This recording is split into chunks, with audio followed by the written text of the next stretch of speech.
Bonjour à toi, ici Anne-Marie Gagnon, fondatrice de Leadership OTB et je te rejoins aujourd'hui pour te partager 5 étapes pour passer de collègue à patron.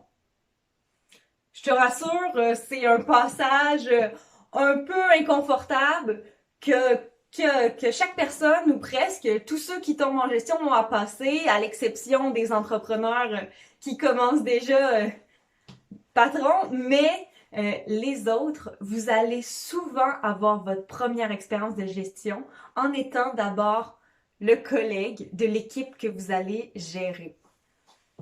Pourquoi c'est si important de connaître un petit peu les étapes?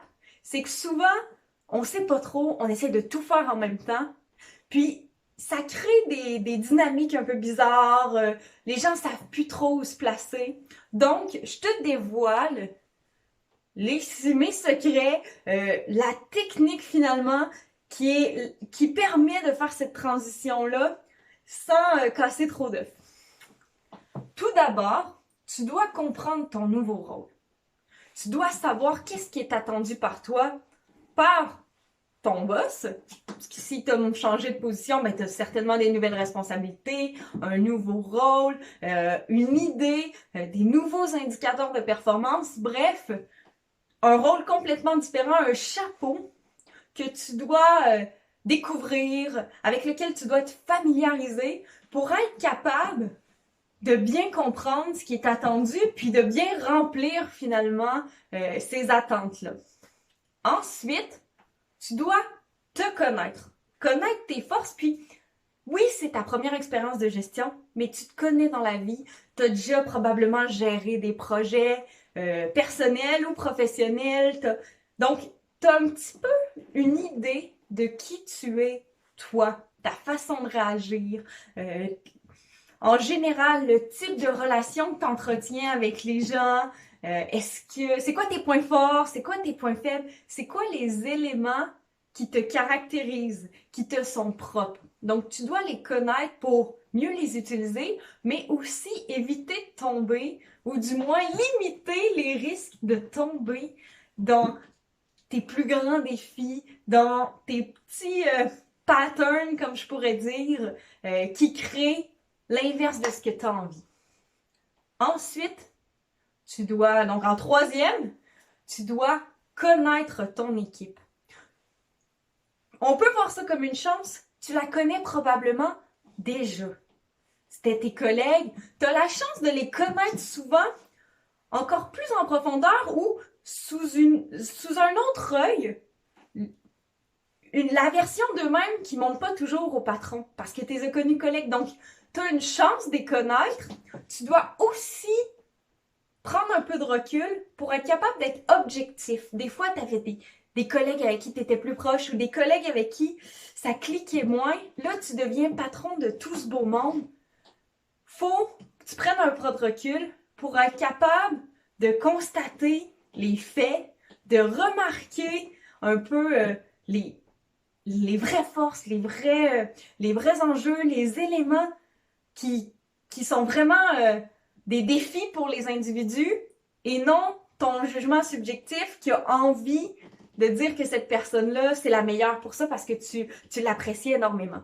Donc, de connaître ton équipe, tu la connais déjà dans un sens, ce qui est bon, puis aussi de prendre ce temps de recul pour mieux la découvrir et rendre ça plus objectif. Quatrième, tu dois créer la nouvelle dynamique relationnelle. Puis c'est souvent là où c'est souvent cette portion-là qui inquiète le plus les gens.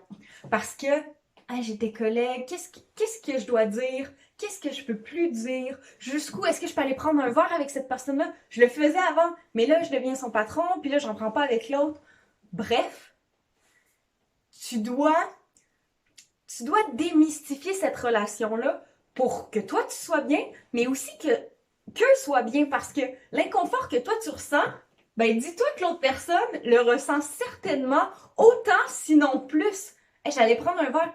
Est-ce que je vais passer pour le têteux si je l'invite à aller prendre un verre? Est-ce que ça va être mal vu? Est-ce que des fois, on a l'image d'un boss qui est là pour nous dire quoi faire, pour nous diriger, nous donner des stress ou des éléments sur lesquels on doit travailler, de performance, c'est la personne qui a du pouvoir sur nous. Bref, l'image que les gens peuvent avoir peut être fausse, mais aussi peut se mettre à devenir un peu extrapolée parce que les choses ne sont pas dites. Donc, tu dois rendre la nouvelle relation, la nouvelle dynamique concrète et la faire graduellement. Tu passes pas du jour au lendemain de « je suis ton collègue, on se parle, on est friendly » à « je suis ton boss, c'est de même que ça se passe, tu n'as plus rien à dire, tu dois m'obéir ». Puis souvent, c'est pas non plus cette version d'un boss qu'on a envie d'être, d'un patron, mais tu dois être capable de faire cette transition-là graduellement.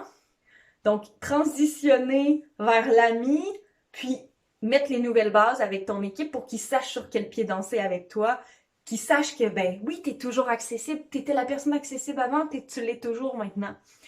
Puis, tu vas voir, mon 5e point risque de t'aider à faire ça sans devoir devenir trop autoritaire aussi. Là, le 5e point, c'est définir le rôle de chacun. Vous êtes une équipe. Oui, toi, tu as un nouveau chapeau, mais souvent, ça ne change pas leur chapeau à eux.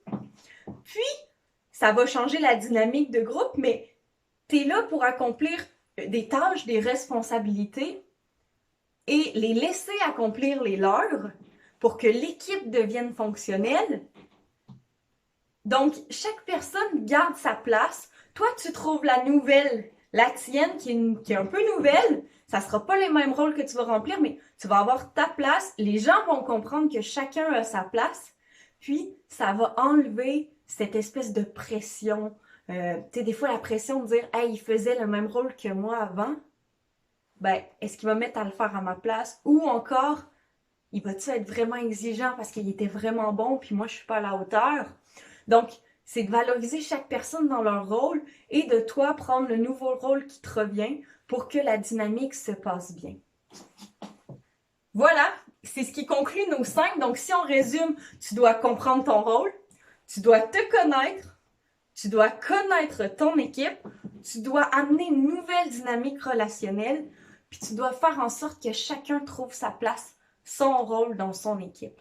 Ces bases-là vont te permettre de faire une transition pas mal plus agréable, avec pas mal moins de stress sur tes épaules, puis que ça se fasse finalement en douceur, dans la bonne humeur, avec du plaisir, sans non-dits et éléments qui viennent ruiner par l'arrière.